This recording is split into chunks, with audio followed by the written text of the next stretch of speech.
Pour le groupe Les Républicains.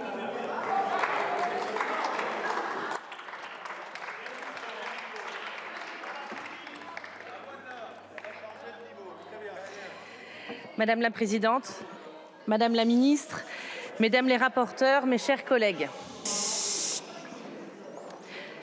Le texte que nous examinons en cette fin d'après-midi a été adopté en commission le 20 novembre dernier, après un long cheminement tant il est attendu dans nos territoires. Ce texte vise un objectif très simple, corriger des inégalités territoriales pour ouvrir des casinos. Il est effectivement possible de parler d'inégalités territoriales car seules quelques configurations permettent aujourd'hui l'ouverture de tels établissements.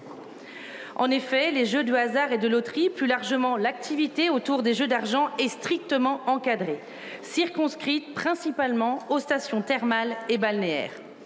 S'il n'est évidemment pas question de remettre ici en cause le bien-fondé d'un encadrement strict qui répond principalement à une nécessité de lutter contre les risques d'atteinte à l'ordre public ainsi qu'aux conduites addictives, le dispositif proposé vise à accompagner de vrais projets structurants de nos territoires en lien étroit avec la filière équestre.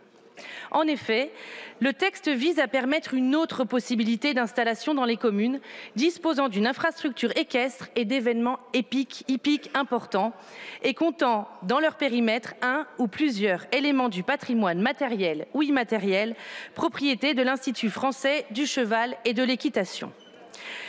Lors de l'examen en commission, et vous l'avez rappelé, mes chers collègues, plusieurs arguments ont été soulevés, notamment au risque de blanchiment d'argent.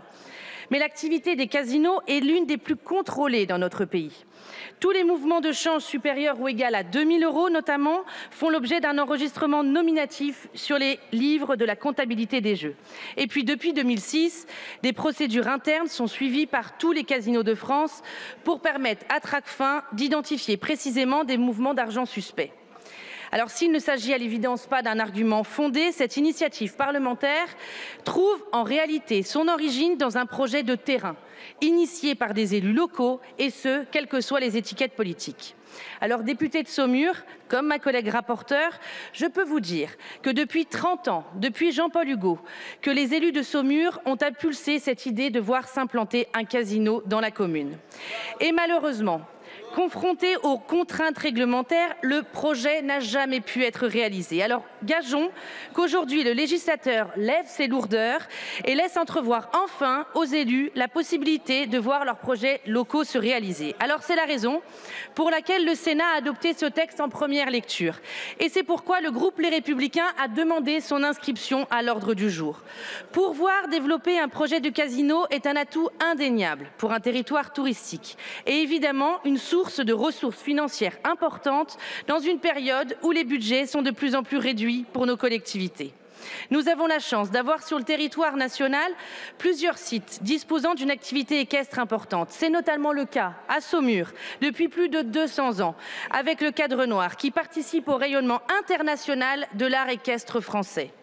Le dispositif de ce texte parlementaire accompagne ainsi un projet structurant de notre territoire tout en soutenant activement une filière dont l'État s'est désengagé depuis plusieurs années. La filière équestre a en effet besoin de nouvelles ressources, de nouveaux leviers, faute de quoi ses activités et ses infrastructures seraient en péril. Alors il ne peut être envisagé de laisser seules les collectivités territoriales entretenir et financer ces activités et ces infrastructures. Il est urgent pour la filière équestre comme pour nos territoires de trouver de nouveaux leviers de financement et ce texte législatif y contribue.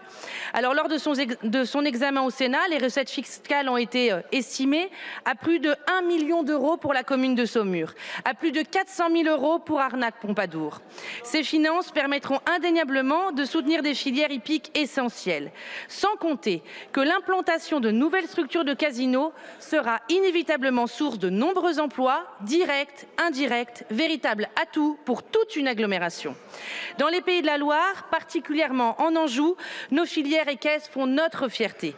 Elles sont une composante importante du développement de nos territoires ruraux. Alors, chers collègues, par notre vote, démontrons aujourd'hui collectivement notre volonté d'accompagner, au cœur même de notre Assemblée, les projets de nos territoires et de ceux qui œuvrent à leur développement depuis plusieurs années. Je vous remercie. Merci Madame Blin. Merci.